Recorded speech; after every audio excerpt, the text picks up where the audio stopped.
Hey, folks, welcome back to the Carl Zahn Show. Pause. Oh, sorry. Welcome back to the Carl Zahn Show. Pause. Glad to have you here. As always, we're asking everybody to like and subscribe and share these videos if you're so inclined, trying to grow the channel. So any kind of support you can give us in that department, we are appreciative of. Quickly, my opening line, or for anyone who hasn't seen it, Joe Biden, who continues to just be the ongoing gaffe machine. A few days ago, I forget where he was, maybe Pittsburgh or Philly or something, but they're in this small room, and he has this thing now of, and it's not the first time, but reading the teleprompter, he will go on and read the instructions. So they had this all pre-scripted, and he does this little speech, and then he says, 4 more years, pause. So, of course, the pause is written in there. And if you've ever for those of us who have used a teleprompter, anytime there's an instruction like that, it's written in italics or it's written in a different script so that it kind of jumps out at you. But went right over Joe Biden said, and then, of course, the crowd of trained SEALs right on cue started yelling out 4 more years, 4 more years. I'm beginning to wonder if this whole thing isn't kind of a brilliant campaign strategy on Biden's part, because I even find myself considering voting for Joe Biden only at the sorrowful notion of having this all go away. I mean, there's part of me that just wants 4 more years of Joe Biden, because it's every day. It's like Christmas morning. So maybe he's getting more votes than I think, and he's doing it that way because, man, it is fun. Speaking of fun, the Stormy Daniels trial in New York, the never-ending attempt to get Trump in prison or keep Trump off the campaign trail. It's so funny. And again, the whole Trump trial thing is, again, emblematic of the Grand Canyon-like chasm between conservative Americans and the woke liberal Americans. This country is so divided. It's just beyond belief. We'll get into that a little deeper with the protests and so forth. But the trial is another example of that. I saw Joy Reid yesterday saying that she carries the Trump indictments around like a Bible. And of course, in Joy Reid's case, it wouldn't be like a Bible because she would never be carrying a Bible around. I doubt she's ever looked in it, but it just, the mainstream media left, MSNBC, CNN, all of them are so orgasmic over this Trump trial that it's just unbelievable. And at the same time, you've got this, what I expect is going to be testimony that gets more and more lurid. And so this whole thing is, and again, if you just try to separate yourself from it emotionally, get kind of past the Trump derangement syndrome part of it, it's so flimsy, this whole case, this whole trial. And if you look at their leading witnesses, it's Michael Cohen. So that's Trump's former attorney who perjured himself and actually did time in jail. And then you've got this guy who was in the upper brass of the National Enquirer, David Pecker, no relation. So I'm trying not to go for the low-hanging fruit, but to have a guy like David Pecker in with a Stormy Daniels porn star-based trial is, I mean, I don't know. It sounds like a porn stage name, doesn't it? David Pecker and Stormy Daniels go to Vegas. So anyways, you've got this kind of carnivalesque parade of lead witnesses, all premised on this very flimsy legal concept to begin with. And at the same time now, as everybody knows, the Supreme Court has just begun arguing or deliberating over the presidential immunity thing as it applies not just to Trump, but to every president. So, that's going to be very interesting, even though I don't think they anticipate a decision on it until June or July. But Hard to say where that's going to go. I'm certainly no legal expert, and there's opinions by very smart people that are all over the map as far as where this may come down in terms of the vote for the Supreme Court. But it is hard for me to believe that they don't grant at least some presidential immunity, because this could go on and on and on. Absent that immunity, Joe Biden will likely be sued by conservatives at some point for his grifting and his selling the Biden name for overseas money and all of that. So I think at some point that comes down to, it'll be interesting to see. It's going to have to be seasoned somehow, but I think the Supreme Court is going to say that, yes, presidents have to have some immunity for what they did while they were president. Otherwise, you can't act as president knowing that you're libeling yourself to future litigation once you're out of office. So it's going to be very, very interesting stuff. The other thing I've been noting with great interest is obviously the protests all over these campuses, all over the country, getting more and more violent, more and more crazy. Got all these young people, and I think it's kind of the George Floyd BLM crowd that they just go out for a cause. Not sure how much any of these people know about the actual history behind all of this: Israel, Palestine, the Gaza Strip, the West Bank, excuse me, all of that. But in a way, it doesn't really matter because, again, it's just another emblem of how divided we have come. And not only that, but our reaction to these things now, our collective reaction. So most of the colleges, as I understand it, have elected to close in-room classes and cancel the physical graduation ceremonies, which I just think is offensive. Think of all these parents who have contributed to their kids' college education or getting their kids through school, and now the big day comes, college graduation, which is a big event. And they have to somehow be deprived of that because of all these Habib-wearing, mostly spoiled rich kids who are taking this whole pro-Palestine thing to another level. Really stunning that they don't stop and consider what happened in this original invasion on October 17th, I think it was, where really, really gruesome, subhuman acts that took place. And to expect that there's not going to be a response from Israel to that is just utterly insane. So we've got all these nitwits out there turning college campuses over. There's getting increasingly violent. They're getting violent towards police officers who, again, have been ordered, I'm sure, to stand down while they get bottles thrown at them and everything else thrown at them. Which brings me to another point with law enforcement. How long can we expect people to keep doing this? And like, who wants to be a cop and who wants to be in law enforcement? You arrest the same people over and over and over again, and that's assuming that you're in a city or in a state that actually allows you to arrest somebody. And then they get let off or it gets plea bargained away. And then you have to arrest that same violent criminal another time down the road. And if you look at the recent death of Jonathan Diller, the police officer in New York City who was shot a few weeks ago, to a felon that had multiple prior arrests. So I guess the answer to my somewhat rhetorical question is, how many times do you have to arrest somebody over and over again if you're a police officer? The answer is until that person kills somebody, apparently. And that, of course, is just so at odds with any form of basic logic that it's hard to even get your head around it. So this is where we are in America now. We've got what should be college graduations coming up.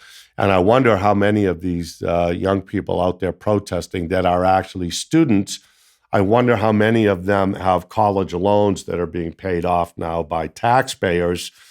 So, certainly a certain amount of them that's going to apply to. So education having become more of an indoctrination than an education, and now with Biden finding backdoor ways to have taxpayers pay for student loan debt, then it can be fair to say, I think, at least in some instances, that people like us are now using our taxpayer dollars to pay the college education bills of students who are out protesting.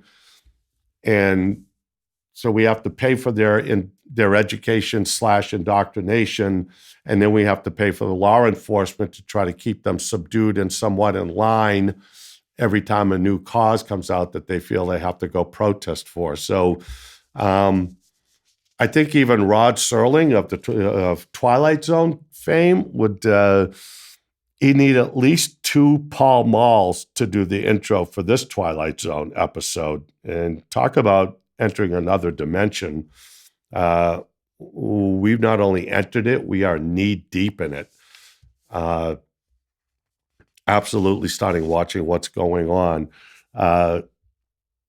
Another favorite, I wouldn't call it a favorite exactly, but certain areas of New York City now, and in particular Roosevelt Square and a stretch of Jackson Heights in New York. So mostly illegal immigrants, but not all illegal immigrants, to be fair.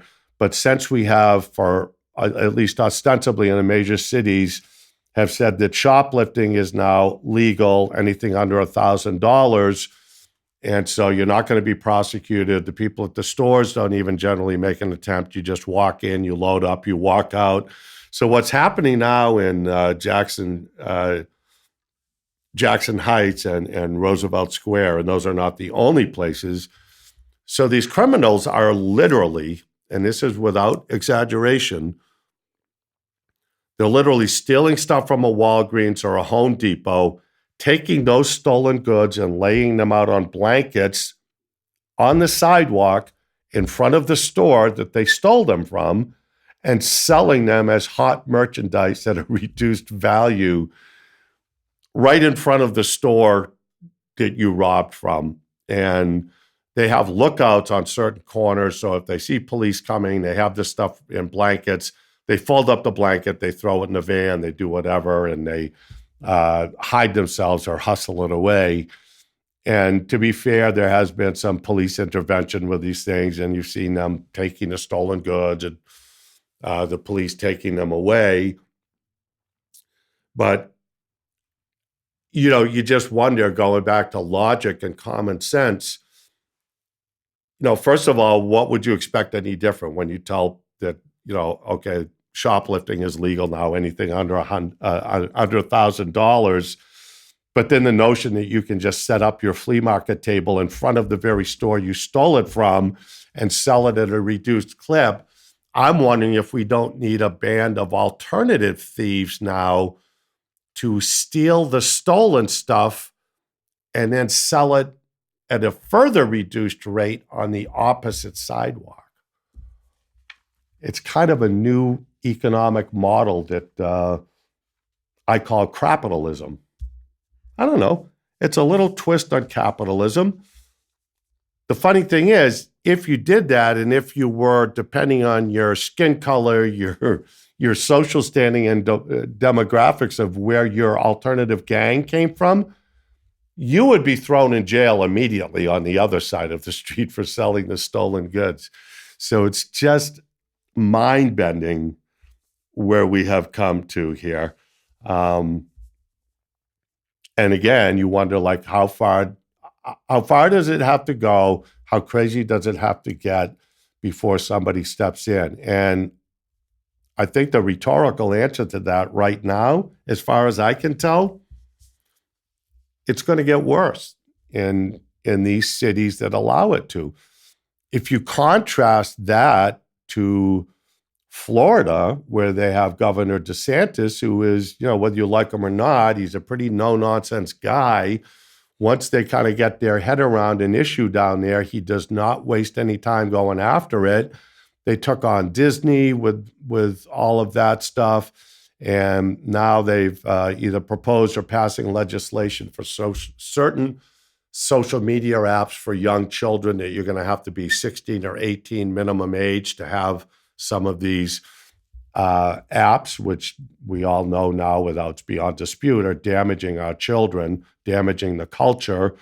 And DeSantis has gone right after that. And then most recently, just a few days ago, where the government has come in and said, basically the federal government has said that this whole men competing in women's sports, transgender men, women's sports, all that is going to be allowed. And DeSantis said a couple of days ago, not in Florida. I mean, he's just not going to have it. So, the positive side to all of this lunacy is that we have in front of us certain indisputable examples of leadership governance that works.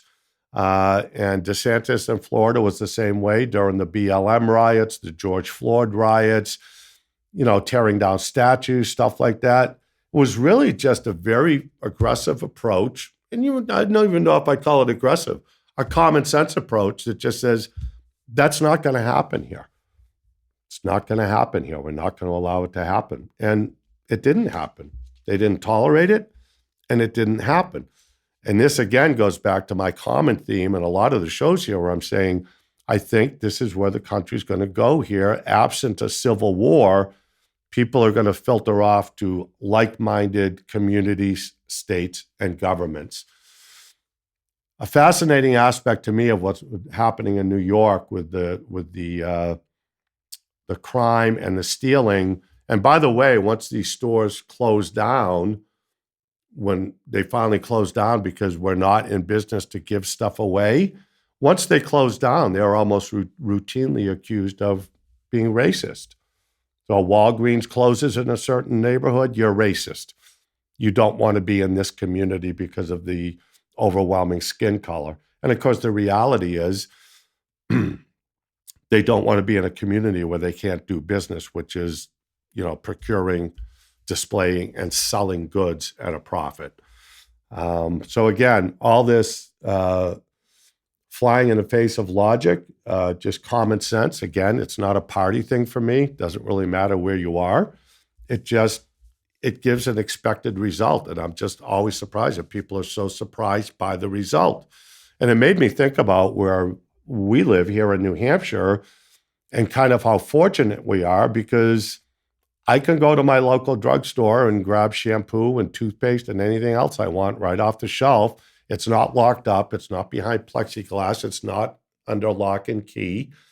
And the reason that we can still do that here is, at least where I live, and I think it's fairly safe to say that even if we had no police department, and even if the state said in New Hampshire, you can shoplift anything you want under $1,000, and I might be wrong, but I don't think much would change.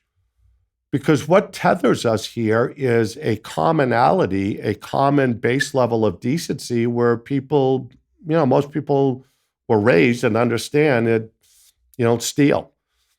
Stealing's pretty egregious act, taking something that doesn't belong to you. And I think people wouldn't do it. But to think that we're going to rely as a nation, that what's going to keep us, so lightly tethered to just floating into oblivion is the relying on the decency and self-discipline of everybody. That can't work forever.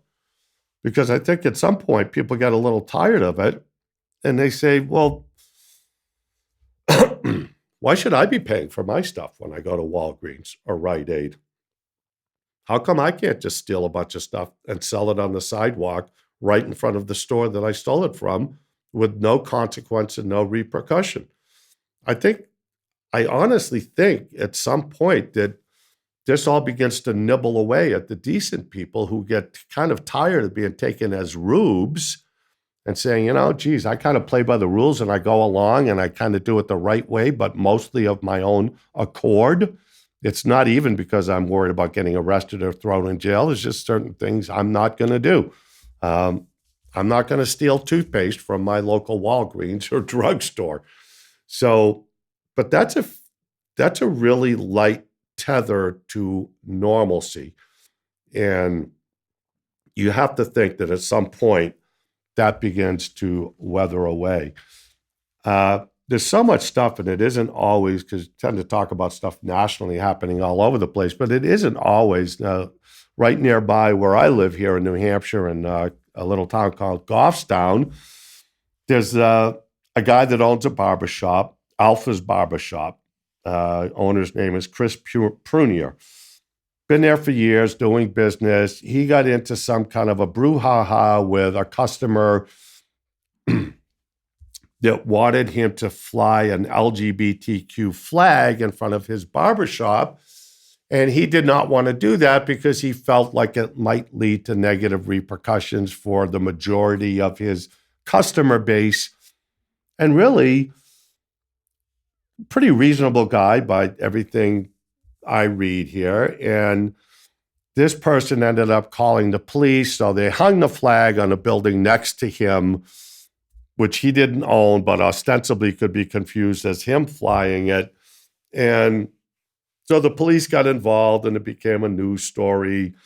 And this kind of maniacal LGBTQ person who was behind all of this was telling him that he's the problem. And then some local government officials got behind it. And, this guy Prunier just said, this was all kind of orchestrated, like they decided to use me as an example. And I don't have any problem with these people, but why do I have to be forced to celebrate it by flying their flag on my store, on my property in front of my business?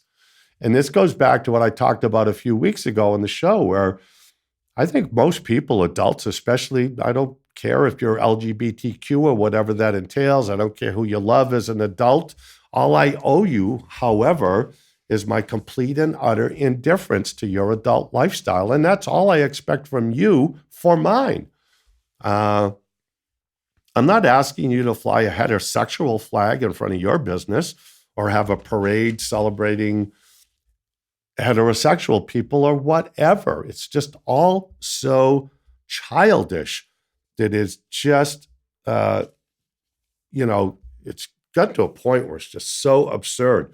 Dennis Miller recently had said we're a nation of emotional hemophiliacs. We get a little emotional wound and we just bleed to death there on the sidewalk. Nobody can handle anything anymore. It's just, getting to a point that's just entirely pathetic. So capitalism, the new economic model in New Hampshire, or in New York, I should say, and probably coming to a theater near you. I don't see how it cannot. People are going to get tired of being the ones who play by the rules by and of their own accord, and watching other people who don't play the rules not only not get punished, but generally rewarded for it. Can't go on like this. One thing we wanted to do, or I wanted to do moving forward, is because it's a lot of time grousing about the problems of the world here. Every now and then there's a good news story that just kind of, I try to find these more and more myself, just to probably for my own self-assurance that all humankind is not bad, all mankind is not bad. And I urge anyone to try to find this story on YouTube, because this was really just happened a few days ago. So in Baton Rouge, Louisiana, great town, a guy named Matthew Busbice, Busbice.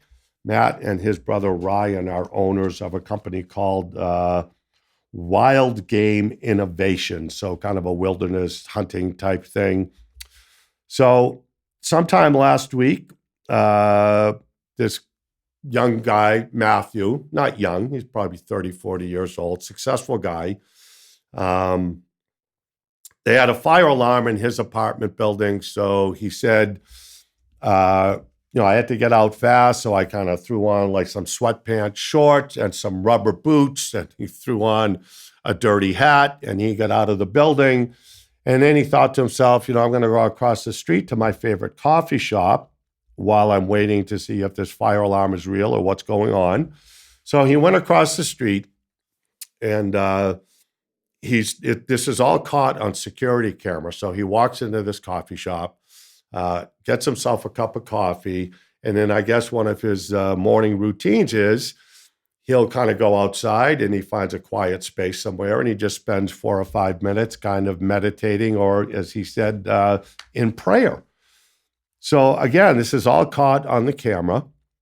He goes outside the coffee shop. He goes over in this corner behind some outdoor tables, and he's kind of sitting there with his rubber boots and his sweatpants, and he's got his head down, and he's just having a moment of quiet. And in from the screen right walks this, I'm guessing 10 or 11-year-old young black kid. His name is Calvin Ellis. Heavy-set kid, pretty stocky. And he walks up to this guy, and you can tell the guy's a little bit startled. And they did an interview after this on a local news station where this guy said, I was a little startled because, pretty husky young man here, and he's got some rings and wasn't sure exactly what was going on. Well, this young kid, sweet as a button, 10 or 11 years old, he says to this guy, I've always wanted to help a homeless person, but I never had the money, and today I have $1. So he tries to give this guy $1, and the gentleman explains to him that he's not homeless, but so this guy Matthew was so taken by this event that he offers to buy this kid breakfast in this little coffee shop. And the young kid, Calvin, says, well, I've got to ask my dad first. My dad's across the street. So he goes and he asks his dad, and his dad said, sure, you go and let this gentleman buy you breakfast. And after that, some local Baton Rouge news outlet picked up on it. They did a piece on the whole event. They show the security camera footage. They show the kid approaching, and then they do an interview with both of these folks after the fact. And this kid Calvin is perfect for it. He's one of the first things he says on national TV is he does a shout out to his ex-girlfriend. He says, "I'm on national TV." It's just hysterical. And this guy Matthew, very, very decent guy. Makes an arrangement for Calvin to do like a 2-minute shopping spree at his hunting goods store. And they film that too. And this kid Calvin, not being any slouch, one of the things he picks out is a $2,000 like off-road bicycle. But the whole thing was just so cool. And I think now more than ever, all of us, I know I do, need a little inspiration every now and then, maybe mix in a little good news with all the bad news, because generally this stuff doesn't make news coverage. It's not breaking news when people go out and do the right thing every day. But it gave me, I just got a lot out of this. Gave me some hope for the next generation. Whoever this young kid is, kudos to his parents, his mom and dad. You've raised a great young man. And the fact that he went over to this guy and said, I've always wanted to do this, but I never had the money, and today I have $1. Well, what can I tell you? It'll choke you up. Check it out on YouTube. Thanks for joining us again on the Carl Zahn Show. Milestone episode here, episode 10. So we're going to soldier on for a while to see how this does. Once again, if you like the stuff, like, share, subscribe, help us out. And by all means, keep the blue side up.